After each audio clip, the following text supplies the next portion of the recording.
Hi, friends. How are you? We are going to get ready for our story time, okay? We have our friend Chance is here. Say hi to Chance. Hi, friends. How are you? Chance has been here with me. We've been hanging out, and he's been giving me lots of hugs and keeping me company. And so I'm going to read the story. Are you ready, Chance? All right, let's go. Here you sit back on your spot. All right, here we go, friends. It's time for a story. It's time for a story. Open up, open up. It's time for our story. It's time for our story. Open up, open up. All right, so today we are reading a familiar book. What is this story called, friends? Yes, you're right. The Three Little Pigs. And we remember this story. We've read this, right? This is in our building study. So we're going to review this story and then I'll ask you some questions at the end, okay? So here we go. All right, move the book over here.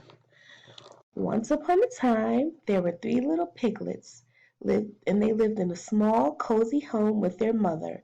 Their names were Porter, Perry, and Peter. Friends, which letter does Porter, Perry, and Peter's name begin with? Which letter? Hmm? Which letter makes the P sound?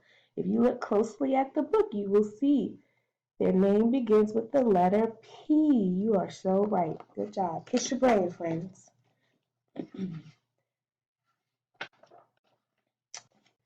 Porter was a relaxed sort of pig. He liked to play, eat, and sleep. Perry was a creative type of pig. He had lots of ideas, but he didn't always finish what he started. And Parker was a thoughtful little pig who worked hard and did everything just the way he was supposed to. This kind of annoyed his two brothers. So do you see Parker? He's over there. He's building and working quietly. This friend is over here and he's started his puzzle, but did he finish his puzzle, friends? He's just staring off into space.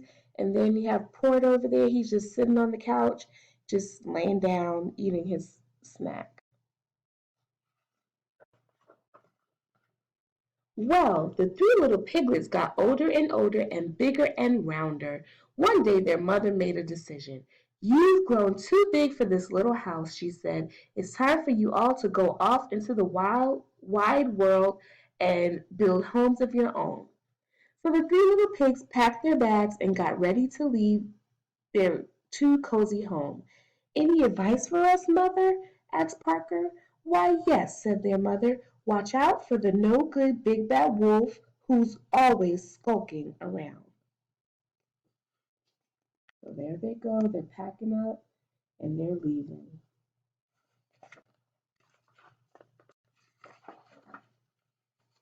And remember, always work hard. Remember to plan, and whatever you do the best that you can.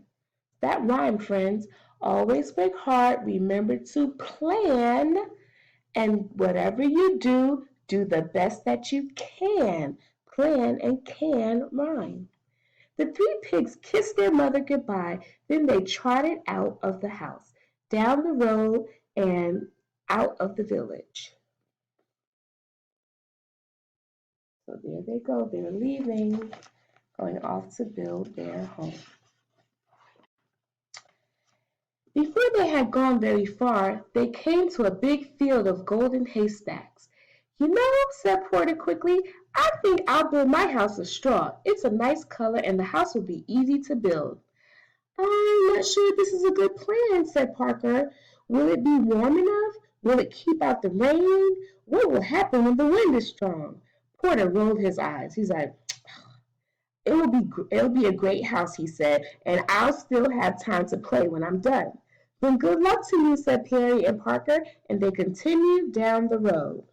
So Porter wanted to get his work done quickly, and he's like, oh, I'll talk to you. I'll see you guys. I'm going to build my house and I'm going to play. Parker and Perry came to a shady grove of trees.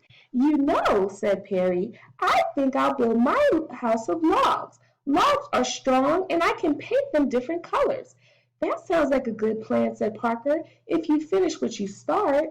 I will, said Perry, and he waved as Parker continued down the road. Perry stood and looked up at the trees. He said, cutting down those trees will take a long time, and I'll just build my house from sticks on the ground instead. And that's exactly what he did. So he built his house from sticks that were already on the ground, friends. Is sticks as sturdy as logs? I don't think so. Further down the road, Parker was busily planning his house. He bought bricks and stone and mortar for the walls. He bought strong oak planks for the doors. He worked on the house for days and days, but when he was done, he felt happy. Mother would be proud, he said. I worked harder and I made my house the best it could be. Now, what none of the pigs realized was that someone very bad knew that they had left their mother's house. And who do you think that someone was? Who is it, friends? Yes, it was the big bad wolf.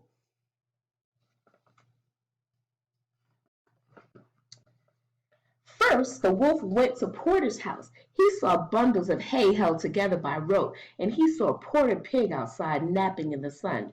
Hello, Pig, said the wolf. Porter opened his eyes, squealed, and jumped to his feet. He ran into the house. He pushed the door shut, and he hid under his bed. Now, said the wolf, I only want to have a chat. Ha, said Porter, I know a hungry wolf when I see one.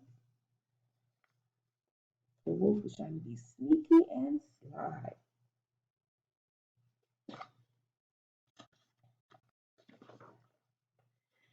It really doesn't matter, said the wolf. Little pig, let me come in. Are you kidding, said Porter. Not by the hair on my chinny chin chin. Then I'll huff and I'll puff and I'll blow your house in. The wolf stepped back, then he huffed and he puffed and he blew with all of his might. The straw house flew apart. The wolf pounced. The wolf bounced, but Porter squealed and ran. Said the wolf, unfortunate. So the wolf blew his house down, but Porter Pig ran away. The next day, the wolf decided to try again. He strolled down the road until he saw a flimsy house made of sticks and twigs. Harry was lying in a hammock outside. Hello, my little piggy, said the wolf. Harry jumped in fright. He ran inside his shaky house and pushed a dresser against the door. Ha, said the wolf. Does he really think that's going to help? He cleared his throat. Little pig, let me come in. No way, said Perry. Not by the hair of my chinny chin chin. Then I'll huff and I'll puff and I'll blow your house in.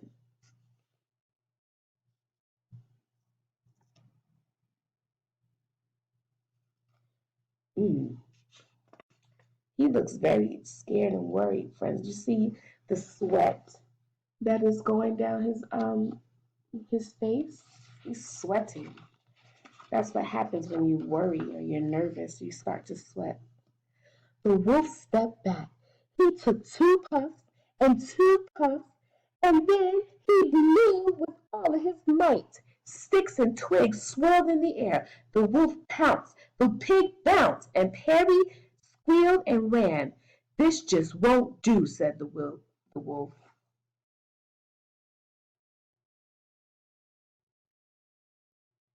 So Perry ran away. Where are they going, friends? Where did Porter and Perry go? They went to their brother's house. But the wolf knew there was still one more brother to visit. He strolled down the road until he saw a house made of stone and brick. Parker was digging in the garden outside. Hello, friend pig, said the wolf. Don't you friend pig me, said Parker. Leave now or you'll be sorry. I doubt it, said the wolf. Parker went inside and slammed the door. The wolf heard 3 locks, 4 shutters slamming. He stood back. Little pig, let me come in. Not but the hair of my chinny chin chin. Then I'll huff and I'll puff and I'll blow your house in. Go ahead and try, said Parker. So there's the wolf. He told Parker. Parker's like, go ahead and try.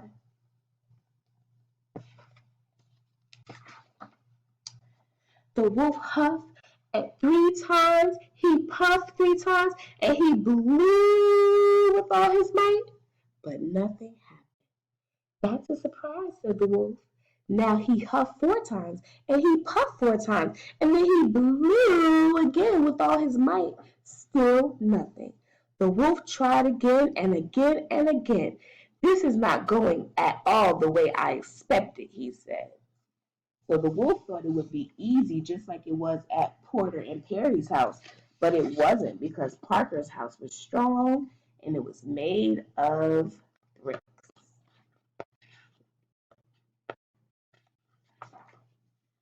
Finally, the wolf fell flat on his back, puffing and wheezing. He heard the shutter creak open.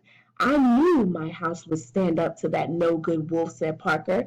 I'm just glad he didn't think about coming down the chimney. The shutter slammed shut.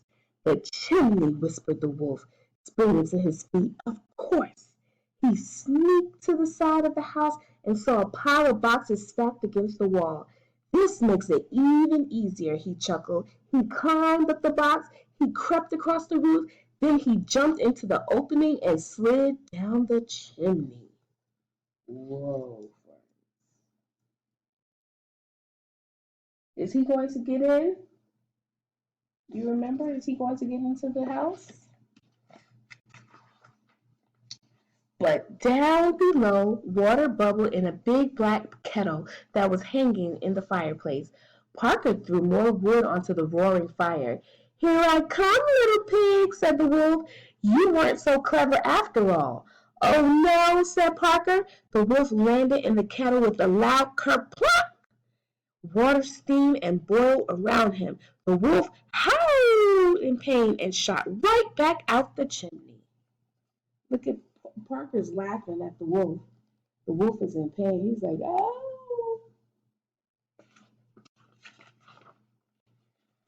The water had boiled off half his fur. Oh no, cried the wolf. He was so embarrassed that he left the country, never to be seen again. Porter and Perry moved in with their brother, and they lived happily ever after. You see the wolf? He's running away.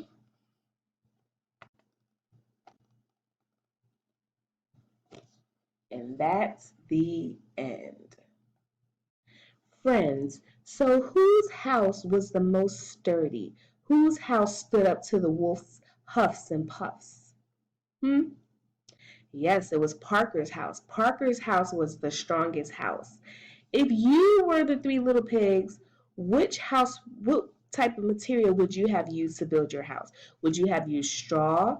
Would you have used sticks? Would you have used bricks? Or would you have used something else to build your house? Talk to your parents and tell them what you would have used to build your house if you were one of the 3 little pigs. I hope you enjoyed the story, friends, and I'll talk to you later. Bye.